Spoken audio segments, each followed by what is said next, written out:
Wait, just let me explain. Drop the cloth, Ngozi. You do not understand what it is like to be invisible, to watch someone else receive everything you deserve. Stop that, Nyan. Do you know what has done to her hand? I just wanted one of you to choose me. And now, because of putting you in that pot.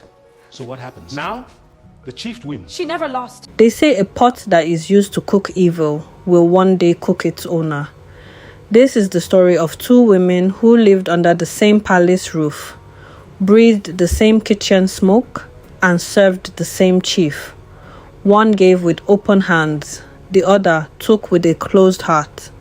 This is the story of how jealousy sharpened its own knife and handed it to the one who held it. In the ancient town of Uforo, where the Harmattan came early and left late, the palace of Chief Okafor sat at the center of everything. It was not a palace of gold or European marble. It was a palace of red clay walls, smoothed by the hands of 3 generations, wide open courtyards where egrets landed without fear, and a kitchen so large it had its own heartbeat. The fire in that kitchen had not gone out in 40 years, and the woman who kept it burning was Adaeze, or Adaeze was the palace cook. If the kitchen was the heart of the palace, Adaeze was the blood moving through it. She had come to serve at 17, thin as a reed and quiet as the early morning. By the time she was 30, she could feed 200 guests without writing a single thing down. She knew the chief's stomach the way a mother knows a child. She knew he could not eat ofe onugbu without a pinch of uziza. She knew he liked his ofe akwu thick enough to coat the back of a spoon. She knew that when grief sat on him after the death of his first wife, only her pepper soup could reach the part of him that needed comforting. The palace people said Adaeze did not just cook food, she cooked peace into it. Then there was Ngozi. If Adaeze was still water, Ngozi was the kind of water that looked still but had an undertow. Ngozi had arrived at the palace 3 years after Adaeze, sent by a distant relation of the chief's family to serve as a household attendant. She was beautiful in a way that demanded attention, the kind of beauty that walked into a room and rearranged it. She smiled at the right people and ignored the rest. She watched everything. She noticed the way the chief's eyes softened when Adaeze brought his evening meal.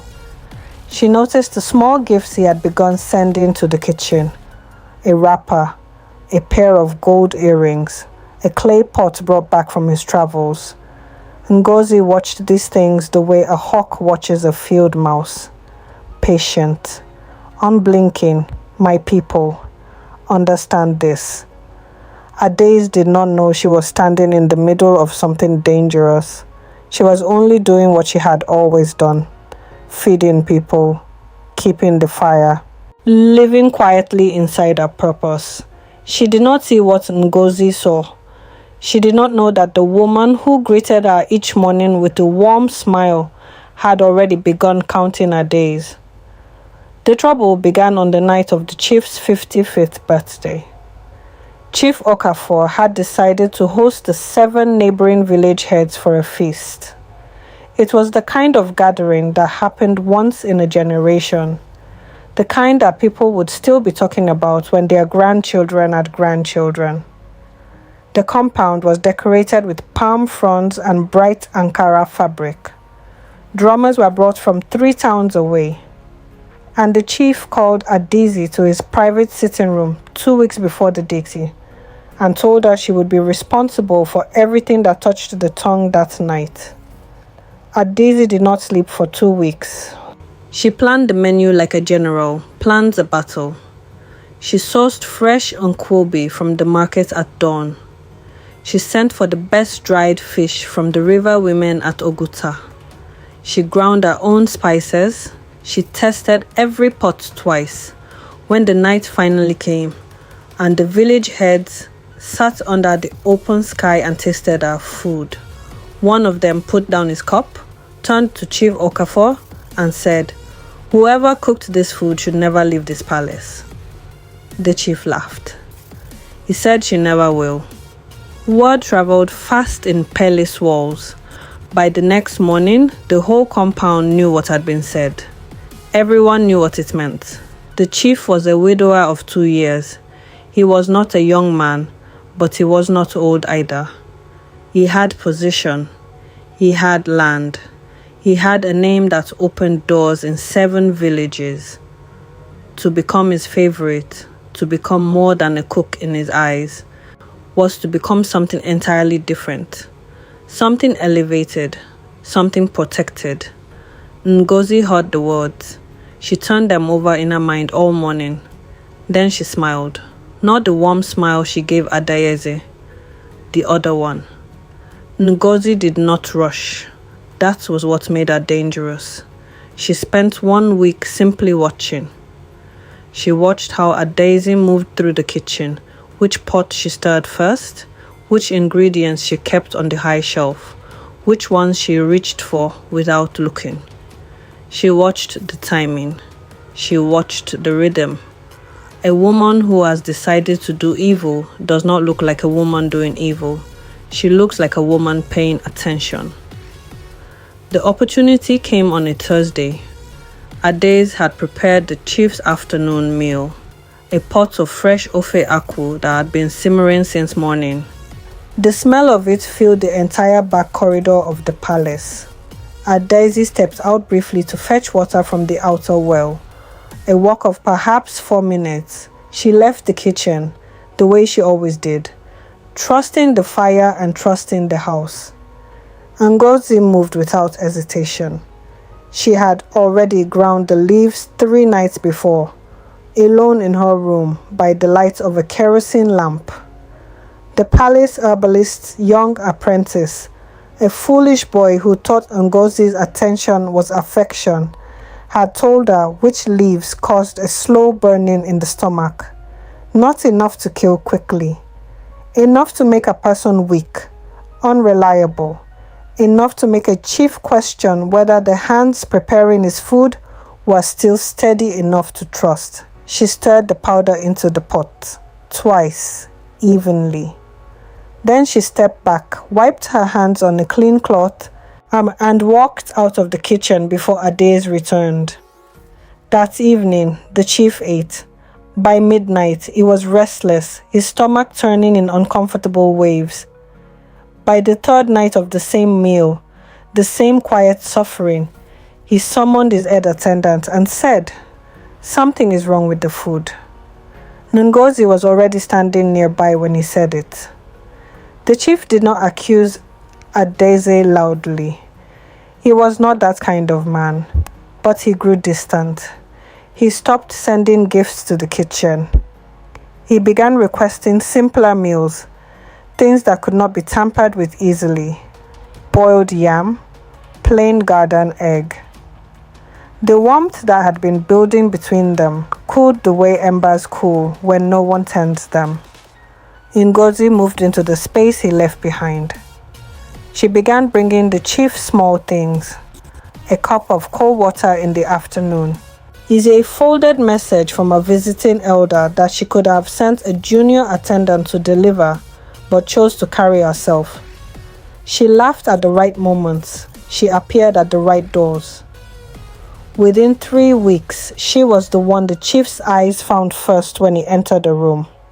The palace women noticed. They whispered, but nobody said anything loud enough to matter.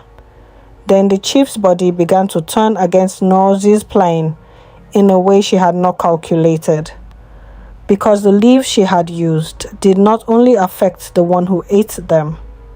The apprentice had not told her the full truth of what he knew, perhaps because he did not know it himself.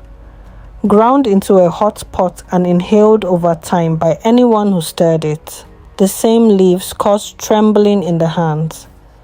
Adaeze had been stirring that pot every day. Her hands began to shake, small at first. A slight tremor when she lifted every pot. Then, more visible. The other kitchen women saw it. They said nothing, but their eyes said everything. Adaeze herself did not understand what was happening to her body. She prayed over her hands each morning and kept working. But a cook whose hands shake in a palace kitchen is a cook whose days are already being counted. It was the apprentice who unraveled everything, not from courage, from jealousy of his own. He had given Ngozi the knowledge she needed and watched her use it to climb closer to the chief while he remained invisible, still grinding herbs in a back room for a man who did not know his name. That particular bitterness has a way of finding a mouth. He went to the palace herbalist on a quiet Sunday morning and told him everything. The leaves, the grinding, the girl who had asked the questions, the pot he suspected she had used it in. The herbalist was an old man who had served 3 chiefs. He did not panic. He went first to Adaeze and examined her hands, asked her questions about when the trembling started, what she had been cooking, what she had been inhaling over the fire. His face told its own story before his mouth did. Then he went to the chief. Chief Okafor sat very still while the herbalist spoke. That particular stillness was something the palace had learned to fear. It was not the stillness of a man who was calm. It was the stillness of a man deciding. He called Ngozi to his courtyard in the presence of his 2 senior wives, the head attendant, and 4 village elders who happened to be visiting that afternoon. My people, this was not an accident. This was the hand of God arranging witnesses. The chief asked Ngozi one question, just one. He asked her what she knew about the kitchen pot. Ngozi opened her mouth to smile her way through it, the way she had smiled through everything else. But the herbalist was already placing the ground leaves on the table between them, and the apprentice was already standing at the courtyard entrance. Her smile did not come. Ngozi was removed from the palace before the sun set that day. She was not beaten. She was not paraded through the market. Chief Okafor was too dignified for spectacle. But she was escorted to the palace gate with nothing more than what she had arrived with, a small bag and the clothes on her back. The elders watched. The palace women watched. The kitchen women who had said nothing for weeks watched.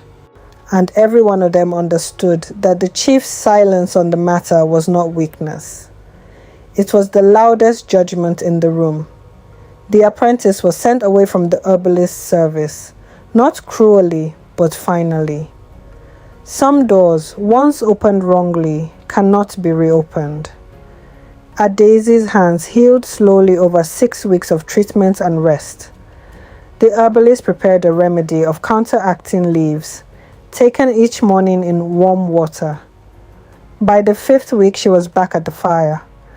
By the 6th week, her hands were steady, and the chief's evening meal was back to ofe akwu, thick enough to coat the back of a spoon. On the day she returned fully to her kitchen, Chief Okafor came and stood at the doorway for a long moment. He did not say much. He said, "This kitchen has not smelled right without you." They were married before the dry season ended. My people, I hear this and carry it. The pot Ngozi stirred with poison was the very pot that exposed her. She did not destroy Adaeze. She destroyed herself slowly with her own hands over her own fire. Jealousy is a terrible cook. It seasons every plan with his own downfall. If this story sat with you, share it with someone who needs to remember that what is meant for you cannot be poisoned away from you. And if you are not yet following, come and stay. There are more stories where this one came from.